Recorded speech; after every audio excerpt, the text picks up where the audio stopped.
এবার দেখেন তো আমার মুখের দিকে, এইটা আমার মুখে কালো কালো লম্বা লম্বা কি? হুজুররা সহ আপনারা জোরে বলেছেন, আপনারা আমাকে দেখতে কম পেয়েছেন, তাই বুঝতে পারছি। এটার নাম কি ভাইরা সবাই বলে?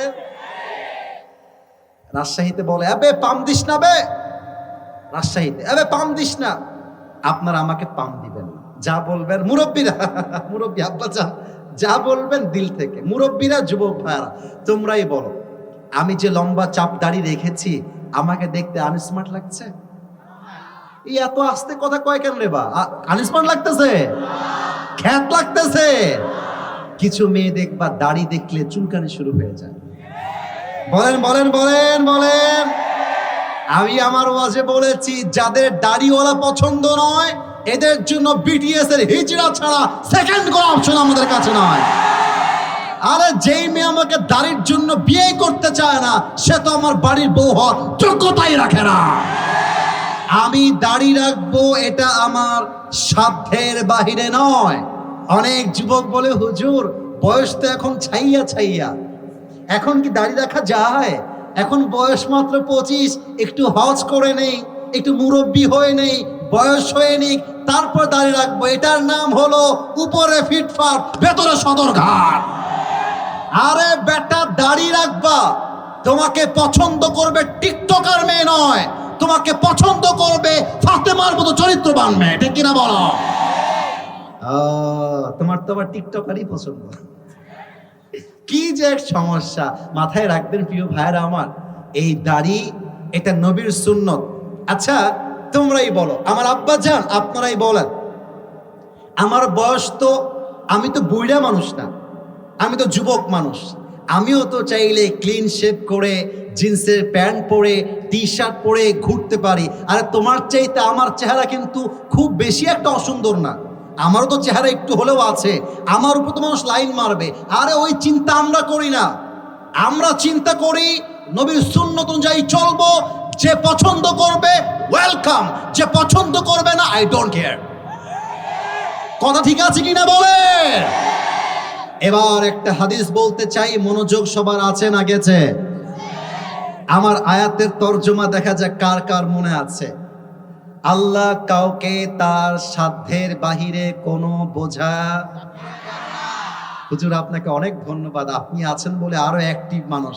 আর একবার, আল্লাহ কখনো কাউকে কারো সাধ্যের বাহিরে।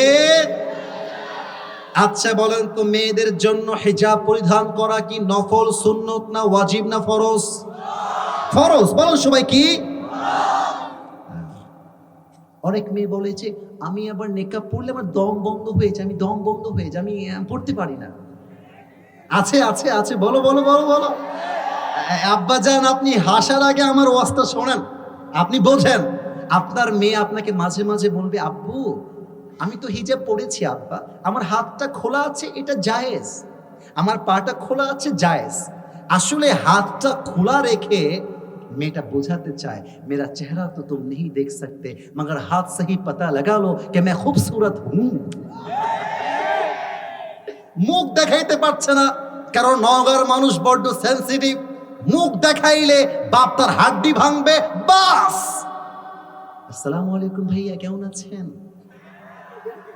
এমন কণ্ঠ, বোরকাওয়ালির কণ্ঠ শুনলে একটা যুবক জায়গায় ফিদা হয়ে যায়, ঠিক কিনা বলেন?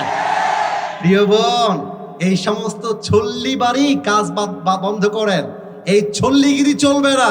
আমার কথা একটা, বোরকা হবে এমন বোরকা হাত তো দূরের কথা চোখতেও দেখা যাবে না, ঠিক কিনা বলো? আপনি যদি বলেন বোরকা আমি পড়তে পারবো না, আমার দম বন্ধ হয়ে যায়, আমি বলবো লা ইউকাল্লিফুল্লাহু নাফসান ইল্লা উসাহা। আল্লাহ কাউকে তার সাধ্যের বাহিরে কোনো বোঝায় চাপিয়ে দেয় না, ঠিক কিনা বলেন? আর একটা কথা বলবো আমার মুরব্বীরা, আপনারা রাগ করবেন না। মুরব্বীরা, এই দেখেন মুরব্বীরা কিন্তু নওগাঁর অনেক অনেক অনেক অনেক নামাজি, বিশ্বাস করেন সত্য বললাম। নওগাঁর মুরব্বীরা তাহাজ্জুদ গুজার, আমি নিজের চোখে দেখেছি। নওগাঁর মুরব্বীরা 5 ওয়াক্ত নামাজে 1 ঘন্টা আগে গিয়ে মসজিদে হাজির হয়ে যায়। কথা কি ভুল বললাম না ঠিক বললাম বলেন? আব্বা জান, দাড়ি রাখলেই শুধুমাত্র জান্নাতি হওয়া যাবে না। আব্বা জান, শুধুমাত্র তাহাজ্জুদ গুজার হলেই জান্নাতি হওয়া যাবে না। আপনার ছেলের বিয়ের বয়স হয়ে গিয়েছে, আপনি বিয়ে দেন না, এটার জন্য আপনি জাহান্নামী হবেন। এখন বাবারা বলবে, হুজুর আমি যে বিয়ে দিব এটা আমার সাধ্যের বাহিরে। না না না না না, মাথায় রাখতে হবে আমার ছেলের বউ হবে সেই বউ, যেই বউ আমার বাড়িতে এসে ডাল ভাত খেয়েও থাকতে পারবে, ঠিক কিনা বলো? আব্বা বলে তুই বিয়ে করে খাওয়াবি কি? তুমি বলবা আব্বা তুমি আমাকে যেই খাবারটা দাও আমি অর্ধেক খাবো, আমার বউ অর্ধেক খাবে, আমি একটা খাবো, আমার বউ আরেকটা খাবে। দ্যাট ইজ দ্য সলিউশন, ঠিক কিনা বলো? বিয়েকে সহজ করতে হবে। আর মেয়ের বাবাদেরকে বলবো, আব্বা জান আসলে সত্য কথা কি জানেন, মেয়েদের চরিত্র নষ্ট হয় তার মায়ের জন্য। মা নষ্ট, মেয়েও নষ্ট হয়ে যায়।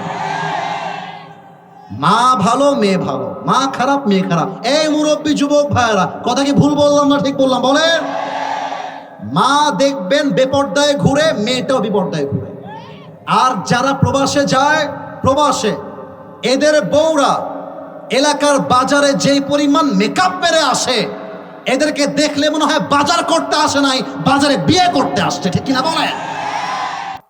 আমার কথা একটা, আল্লাহ সাধ্যের বাহিরে বোঝা আমাদেরকে চাপিয়ে দেন নাই। অতএব আগামীর সংগ্রাম হবে বিয়ের সংগ্রাম, আগামীর সংগ্রাম হবে ব্রেকআপের সংগ্রাম, ঠিক কিনা বলো? আল্লাহ সবাইকে সঠিক বয়সে বিয়ে করার তৌফিক দান করুক, বলেন সবাই আমিন।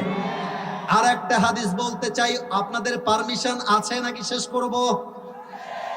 আস্তে শুনলাম তো, আছে নাকি নাই? এটা আমার শেষ হাদিস। বলেন তো, নবীজির সবচাইতে কাছের বন্ধু আবার নবীজির শ্বশুর লাগে আবু বকর সিদ্দিক। ভাইও বলেছেন আপনারা, সোনামণি নতুন নতুন হয়ে যায় পেছনে, তোর বিয়ে হবে না রে, কতি কতি তোর বাড়ি কতি, খবরদার। এই যে আমার পিচ্ছি, তোরা বস বেটা বস। প্রিয় ভাইয়েরা, একজন উঠছে, এখানে 20 জন তাকে দেখতেছে। নগর ভাইয়েরা তাকবীর দেন, নারায়ে তাকবীর।